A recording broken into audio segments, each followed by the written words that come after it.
हरे कृष्णा।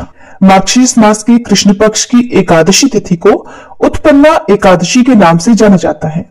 इस दिन व्रत रखने से सभी मनोवांछित फलों की प्राप्ति होती है, घर में सुख समृद्धि आती है और मन भी निर्मल होता है।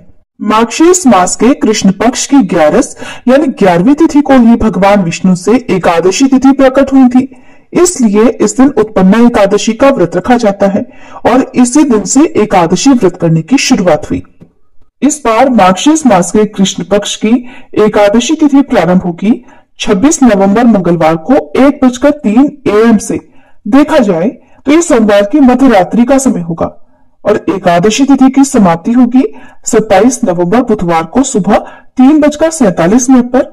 मंगलवार के दिन सुबह से लेकर रात तक एकादशी तिथि विद्यमान रहेगी। मंगलवार को तो एकादशी तिथि है ही, लेकिन साथ ही साथ बुधवार के दिन भी एकादशी तिथि का स्पर्श हो रहा है, यानी इस दिन भी सूर्योदय से पहले एकादशी रहेगी। तो इस बार एकादशी का व्रत 2 दिन रखा जाएगा, यानी 26 नवंबर मंगलवार और 27 नवंबर बुधवार को। शास्त्रों में ऐसा कहा गया है कि जब भी एकादशी तिथि 2 दिन होती है तो दूसरे दिन वाली एकादशी का व्रत रखना ज्यादा पुण्यदायी होता है। अब यहाँ पर आपकी इच्छा और आपकी श्रद्धा पर निर्भर करता है कि आप किस दिन उपवास रखना चाहते हैं। अगर मेरी बात करें तो आपको 27 नवंबर बुधवार को ही एकादशी का व्रत रखना चाहिए, लेकिन फिर भी बहुत से लोग एक दिन पहले वाली एकादशी में ही व्रत रख लेते हैं, तो आपको दोनों ही दिन के पारण मुहूर्त के बारे में भी बताएंगे। 26 नवंबर मंगलवार को ब्रह्म मुहूर्त सुबह 5:16 से 6:04 तक रहेगा। अभिजीत मुहूर्त सुबह 11:52 से दोपहर 12:35 तक रहेगा। प्रीति योग, जो कि बहुत ही शुभ योग है, प्रीति योग और आयुष्मान योग में कोई पूजा की जाए, कोई उपाय किया जाए तो वो अवश्य फलित होता है। प्रीति योग दोपहर 2:13 तक रहेगा और उसके बाद में आयुष्मान योग सारा दिन रहने वाला है। प्रातःकाल पूजा का मुहूर्त रहेगा सुबह 5:32 से 6:53 तक। सायंकाल पूजा का शुभ मुहूर्त रहेगा शाम 5:24 से 6:45 तक और राहु काल दोपहर 3 बजे से 4:30 बजे तक रहेगा। द्वादशी तिथि प्रारंभ होगी 27 नवंबर बुधवार को सुबह 3:48 से और समाप्त होगी 28 नवंबर गुरुवार को सुबह 6:24 पर।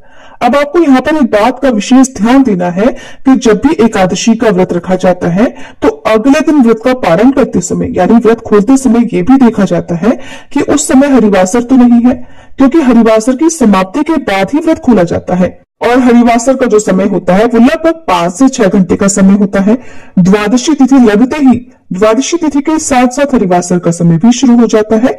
इस समय भूले से भी व्रत नहीं खोलना चाहिए।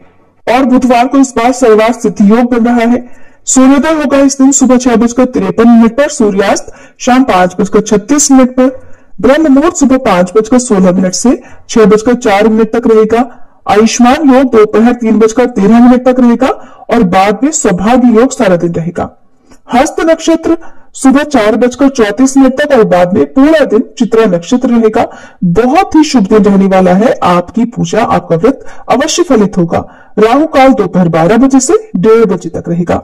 हरिवासर 27 नवंबर बुधवार को सुबह 11 बजे तक रहेगा और जब तक हरिवासर रहता है तब तक व्रत नहीं खोला जाता।